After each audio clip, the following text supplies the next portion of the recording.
catalyze global ascension.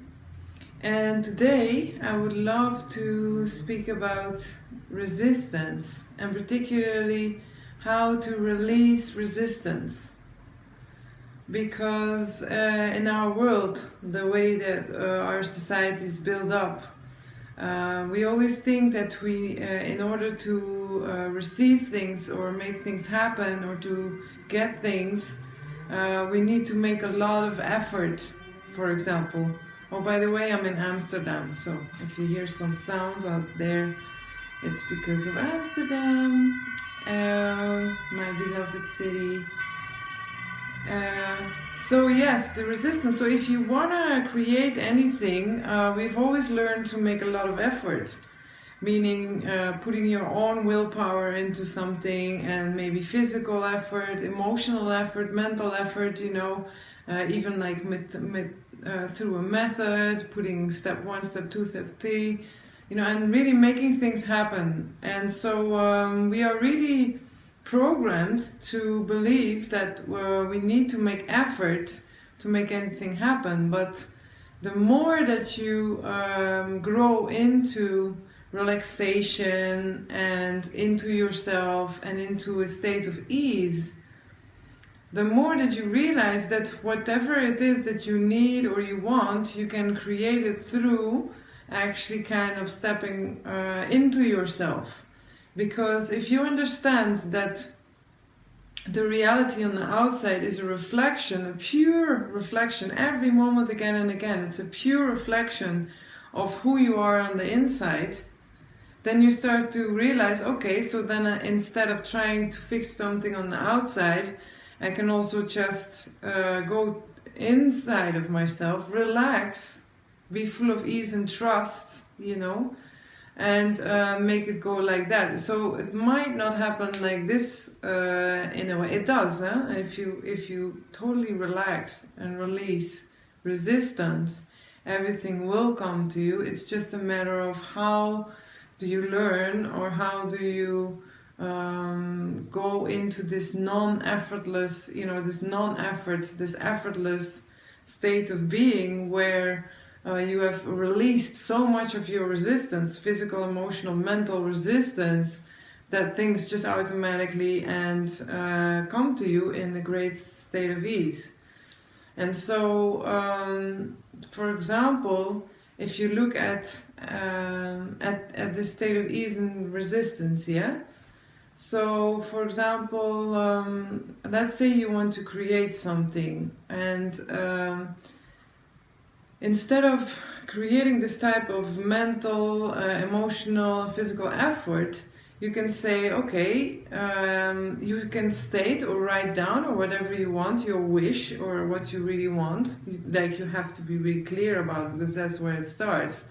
And then you say, okay, now I've you know, made clear, I am in full clarity about what I want, and now I'm not going to do anything for it. I'm just going to let it come to me. I'm just going to let the, you know, you kind of say, okay, universe, you know what I want, now just bring it to me in this way, or even better, you know, because sometimes we have a limited idea of what we want, and maybe the universe will bring us something better.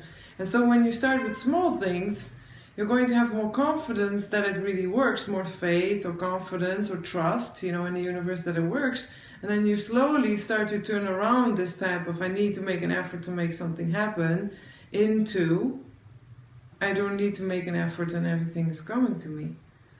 And so some people will say, yeah, but that's boring, or, you know, I feel not so focused, or I miss this type of edge in me, and, you know, but that's, you know, that's maybe in the beginning because you're used to making a lot of physical, emotional, mental effort to create anything. And so it kind of like, you know, takes a while until you realize that it's also possible in a way more easy way, and it's not lazy or boring. It's just, you're much more in the moment. Your thoughts are, you know, because, you know, who I love, who's teaching about this, is Abraham. it's a group of consciousness channeled through Esther Hicks, and she calls it the path of the least resistance.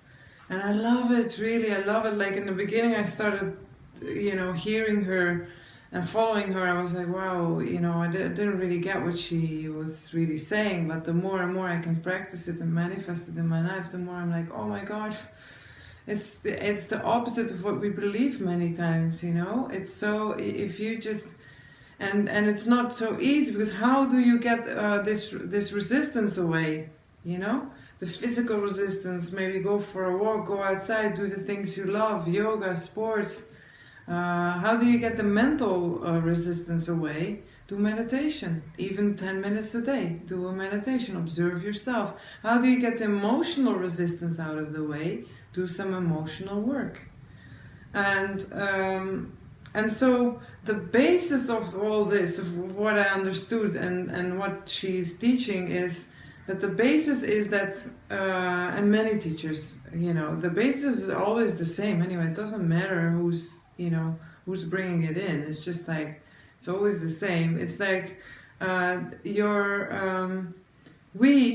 the building blocks of this universe, and the building blocks of who we really are, is light, is love, is joy, is ease, is and you feel feelings as compassion and appreciation and a feeling to share and to be love and to and so these type of emotions and these type of states are actually natural to us. They are inherent into who we are. The natural building blocks of the universe are these positive emotions, feelings, happenings, creations. So well-being, you could say. So the building blocks of our universe is well-being. And so how is it possible that we get sick or, and this type of things? Is because we have this built-in, since we're young, this built-in resistance, And it's very weird in a way, because it's natural to us to have this type of resistance, And so instead of trying to make an effort or work on something, all you need to do basically is to release this resistance that's inside. I do it every morning. Every morning I listen to Abraham. There's this specific meditations that I do, one for the body and one for general well-being and one for relationships and it's beautiful because all you need to do is just like relax, basically, really relax. And when you relax, like for example the body, the meditation for the body, all you need to do is just to relax the body. And then while you're relaxing the body, all the cells of your body, they are all linked to source.